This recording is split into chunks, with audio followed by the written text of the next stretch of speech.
வாழ்க வையகம், வாழ்க வையகம், வாழ்க வளமுடன். அருள் தந்தை வேதாத்ரி மகரிஷி அவர்களின் நாள் ஒரு நற்சிந்தனை. செப்டம்பர் மாதம் 29ஆம் தேதி. தலைப்பு ஆக்கினை. உணர்ச்சி வயப்பட்ட நிலையிலேயே எண்ணி பழகிக் கொண்டிருக்கிறோம். அந்த நிலையில் மன அலைகள் வினாடிக்கு 14 முதல் 40 வரை அமைகின்றன. ஆற்றல் முழுவதும் நுணுகி மன அலையை சுழலை அமைதிப்படுத்தும் போது பீட்டா அலை என்று சொல்லக்கூடிய உணர்ச்சி நிலையிலிருந்து விடுபட்டு அமைதி நிலைக்கு வந்துவிட முடியும். உதாரணமாக, ஒருவர் ஒரு நிறுவனத்தின் மேனேஜராக இருக்கும் பொழுது அவரது அதிகாரம் அந்த நிறுவனம் முழுவதும் வியாபித்திருக்கிறது. அதே நிறுவனத்தில் பணியாற்றும் ஒரு பகுதி அதிகாரியுடைய அதிகாரம் அந்த பகுதியோடு முடிகிறது. அந்த பகுதியில் பணியாற்றும் ஒரு எழுத்தரின் பொறுப்பு அவர் பார்க்கும் கோப்புகளோடு நின்று விடுகிறது.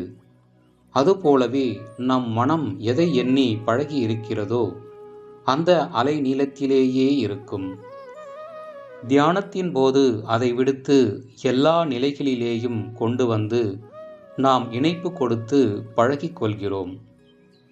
பீட்டா அலையில் இருந்து ஆல்ஃபா அலைக்கு வருகிறோம்.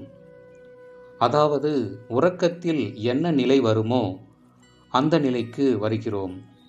ஆனால் உறங்காத விழிப்பு நிலையிலேயே இருக்கிறோம். இதைத்தான் ஆக்கினை நிலை என்று தியான பயிற்சியிலே சொல்கிறோம்.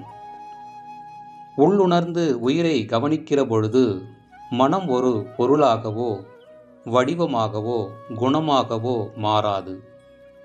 அப்படி ஒடுங்கி மனம் நுணுகிய நிலையில் இருக்கும். அதுவரையிலும் ஆல்ஃபா அலை நிலையிலேயே இருக்கும். உறக்க நிலையிலும் மனம் வடிவம் எடுப்பதில்லை, குணமாக இருப்பதில்லை. அதனால் ஆல்ஃபா அலை உறக்கத்தில் தானாக வந்துவிடும். இத்தகைய அலை நீளத்தை நம்மால் பாதுகாக்க முடியுமானால் நமக்கு எந்த விஷயத்திலும் உணர்ச்சி வயப்பட்ட நிலை வராது. மிகுந்த பற்றுதலினால் ஆழ்ந்த உணர்ச்சி வயப்படும் நிலை ஏற்படாது. அருள் தந்தை அவர்கள் வாழ்க வளமுடன்.